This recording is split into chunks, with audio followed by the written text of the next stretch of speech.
សានទៅឬទេកលយានរំខានប្រាប់ឲ្យដឹងផងសង្ក្រាន្តឆ្នាំមុនអូនចាំបងខកម្ដងហើ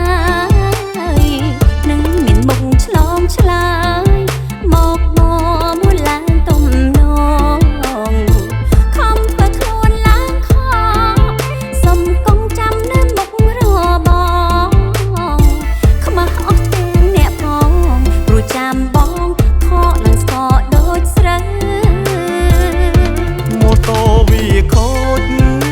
ទូរស័ព្ទក៏ដាច់សេវា